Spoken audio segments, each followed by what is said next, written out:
இயேசுவில் என் அன்பு சகோதர சகோதரிகளே, ஆண்டவர் நாமத்திற்கு சோத்திரம். தினம் ஒரு ஜப வழியாக பேசிக்கொண்டிருப்பது உங்கள் அன்பு சகோதரன் பிரபு. எப்படிங்க இருக்கீங்க? இன்றைய நாள் ஞாயிற்றுக்கிழமை எப்படிங்க போச்சு? உங்களுக்கு மகிழ்ச்சியாக இருந்தீங்களா? எப்போவுமே சந்தோஷமாக இருங்க.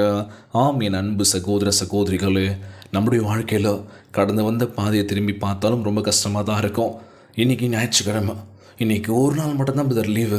இந்த லீவை என் குடும்பத்தோடு தான் டைம் ஸ்பெண்ட் பண்ணுறேன்னு சொல்கிறோம் எத்தனையோ பேரில். என் பசங்களோட ஜாலியாக விளையாடுவேன், வெளியில் போவோம், செம்மையாக இருக்கும், ஜாலியாக என்ஜாய் பண்ணுவேன். எந்த ஒரு டென்ஷன் இருந்தாலும் சரி, எந்த ஒரு கோபங்கள் இருந்தாலும் சரி, ஃபோனை சுவிட்ச் ஆஃப் பண்ணிவிட்டு குடும்ப உறவுகளை கூட டைம் ஸ்பெண்ட் பண்ணுறவங்க எத்தனை பேர் சொல்ல முடியுமா? இல்லைல்ல. இன்றைக்கி வேலை வேலை வேலைன்னு ஓடிட்டுருக்கோம்ல, உழைக்கிறோம். காரணம் என்ன? நம்ம குடும்பம் நல்லா இருக்கணும்பா.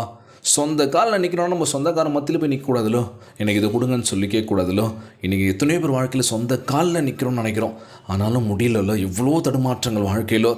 நிற்கிறோம், விழுந்துடுறோம், திரும்ப ஏன்சிக்கிறோம், திரும்ப விழுகிறோம். என்னடா இது, யாரும் பேலன்ஸ் பண்ணி சப்போர்ட் பண்ண மாட்டாங்களான்னு சொல்லி காத்துட்ருக்கோம். யாரோட சப்போர்ட்டும் நமக்கு தேவையே இல்லை. ஒரே ஒருத்தரோட சப்போர்ட் இருந்தால் மட்டும் போதும்.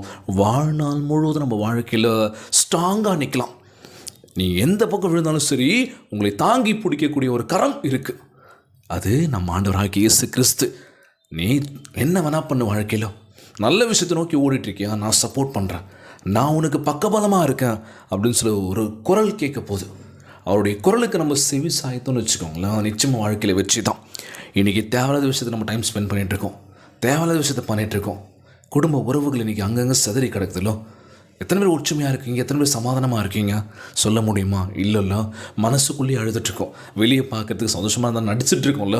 ஏன்னா வெளியில் இருக்கும் கேட்கக்கூடாதுல, என்னங்க சண்டையாமே அப்படின்னு சொல்லி அப்படிலாம் காட்டிக்க மாட்டோம் பிரதர். வெளியே போனால் அப்பா இவங்கள மாதிரி ஒரு கப்புள்ஸை நான் பார்க்கவே முடியாதுன்னு சொல்லி அப்படி இருக்கும். ஆனால் வீட்டுக்குள்ளே வந்தால் தான் தெரியும், ஆளுக்கு ஒவ்வொரு திசையில் இருப்போம்.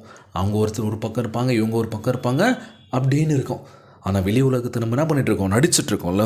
இன்றைய நாள் நம்ம ஆண்டவராகிய இயேசு கிறிஸ்து, ஒற்றுமையாக இருங்க, சமாதானமாக இருங்க, விட்டு கொடுத்து போங்க.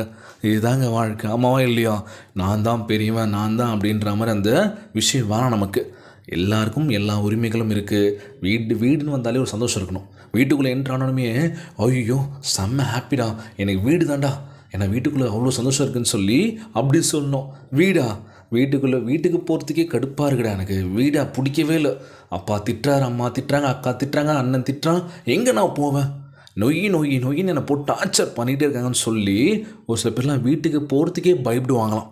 அப்படிலாம் இல்லாமல் எங்கே நமக்கு சந்தோஷம் கிடைக்கும் அப்படின்னா வீட்டில் தான். அதுவும் ஆண்டருடைய இல்லத்திற்கு நீங்கள் வருகின்ற பொழுது முழுமையான சந்தோஷம் பெறுவீங்க. இதெல்லாம் வேணும் அப்படின்னா என்ன பண்ணலாம்? பிரதர், எங்கள் வீட்டில் எப்பப்பா நீங்கள் சொல்கிற மாதிரி தான் சண்டை சச்சரவு தான் இருக்குது, ஒருத்தருக்கு ஒருத்தர் பேசிக்கிறது இல்லை, ஆளுக்கு ஒவ்வொரு திசையில் இருக்கும், சண்டை தான். சந்தோஷம் வேணும், மகிழ்ச்சி வேணும், சமாதானம் வேணும். என்ன பண்ணலாம்? சிம்பிளான விஷயம், ஜெபம். உங்கள் குடும்ப உறவுகள் ஒற்றுமையாக இருக்கணும் அப்படின்னா ஜெபம் பண்ணுங்கள், கண்டிப்பாக வாழ்க்கை மாறும். திருப்பாடல் 91 முழுமையாக படிங்க. ஒவ்வொரு நாளும் படிக்கின்ற பொழுது உங்கள் குடும்ப உறவுகளுக்குள்ள பல மாற்றங்கள் நீங்களே பார்ப்பீங்க. பிரதர், நீங்கள் சொன்னது உண்மை தான் பிரதர். கண்டிப்பாக எப்படி இருந்த குடும்பம் இப்போ எப்படி இருக்குது தெரியுமா? நானே பெச்சராகிட்டேன் பிரதர், சாட்சி சொல்ல போகிறேன் அப்படின்னு சொல்ல போகிறீங்க நீங்களே. அதற்கு முக்கியமான காரணம் என்ன அப்படின்னா, முழு மனசோட முழு ஆன்மாவோட ஜெபிக்கின்ற வேலையிலும் கண்டிப்பாக ட்ரை பண்ணி பாருங்கள், நடக்குங்க. இது உண்மை அப்படின்னு சொல்லுவேன். ஏன்னா ஒவ்வொரு வாழ்க்கையிலும் பல மாற்றங்களை நம்ம ஆண்டவராகிய இயேசு கிறிஸ்து கொடுத்திருக்கின்றார். கண்ணீரை தொடுத்திருக்கின்றார், பல அற்புதங்களையும் அதிசயங்களை காண செய்திருக்கின்றார். ஏன் நம்ம வாழ்க்கையில் பண்ண மாட்டாரா? நம்மளுக்கு கொடுக்க மாட்டாரா? எல்லாமே கொடுப்பாருங்க. என்ன ஒன்று கொஞ்சம் தாமதமாக்குது. சீக்கிரமாக கொடுக்கறதுக்கு ஆண்டவராகிய இயேசு கிறிஸ்து முயற்சி பண்ணுறாரு. கொடுத்துருவார், கொடுக்க மாட்டேன்னு சொல்ல மாட்டார். ஒரு வாக்கு கொடுத்துட்டாருன்னா கண்டிப்பாக அதை நிறைவேற்றாமல் விட மாட்டார். அந்த நாள் வரும், உனக்கான நாள் நான் வச்சுருக்கேன், அந்த நாள் நீ வரும்போது நீ வாழ்க்கையில் எப்படி இருக்குன்னு பாரு அப்படின்னு சொல்லி நமக்கு ஒரு கூஸ்பம்ஸ் ஏற்படுத்தி விடுவோம்ல. கண்டிப்பாக சொர்ந்து போகாதீங்க, மனம் உடஞ்சிடாதீங்க. இந்த தருணத்தில் இயேசு, தாகமாக இருக்கின்றவர்களே நீங்கள் எல்லோரும் தண்ணீர்களிடையே வாருங்கள். ஏசாயா 55 அதிகாரம் இறைத்திருவசனம் 1 எடுத்து வாச்சு பாருங்கள். இன்னைக்கு எத்தனை பேர் தாகமாக இருக்கும்? அது ஒரு தாகம், அது ஒரு பசி எனக்கு வாழ்க்கையில். என்ன யாரும் கவனிக்கிறது இல்லை, என்னை எல்லாரும் கைவிட்டுட்டாங்க, என்னை பார்த்துக்கிறதுக்கு ஆளே இல்லைன்னு சொல்லி தனித்து விடப்பட்ட ஒவ்வொருத்துக்காக நம்ம ஜெபிக்க போகிறோம். ஆண்டவரே நீங்கள் இருக்கீங்கப்பா, நாங்கள் தனிமையில் இல்லை, ஏசப்பா நம்மோடு கூட இருக்கின்றார். ஜெபியுங்கள் தினந்தோறும் முழு மனசோட முழு ஆன்மாவோட கேளுங்க. ஏசப்பா கிட்ட உரிமை இருக்குங்க நமக்கு கேட்குறதுக்கு, கொடுப்பாருங்க. கலங்காதீங்க, சோர்ந்து போகாதீங்க. இன்றைய நாள் ஜபத்திற்குள்ளாக பயணிப்போமா? எங்களை மிகவும் அதிகமாய் நேசிக்கின்ற அன்புள்ள ஆண்டவராகிய இயேசுவே, இன்றைய நாள் வாக்குறுதி வசனத்திற்காக நன்றி ராஜா. ஆண்டவரே, நீர் எங்களையும் எங்களுடைய தியாகத்தையும் விசுவாசத்தோடு நாங்கள் எடுத்து வைக்கும் ஒவ்வொரு அடியையும் நீர் அறிந்திருப்பதினாலும் உமக்கு கொடான கொடி சோத்திரங்களை எடுக்கின்றனப்பா. எங்களுடைய இருதயத்தையும் பயத்தின் மத்தியிலும் சூழ்நிலையில் மத்தியிலும் நாங்கள் உன்மீது அன்பு வைக்கும்படியாய் கிருபை செய்தல்ல வேண்டும் என்று கேட்கிறேன். எசப்பா, எந்த தடைகள் எதிர்பட்டாலும் உம்மை பின்பற்றும்படி எங்களை பலப்படுத்துங்க ராஜா.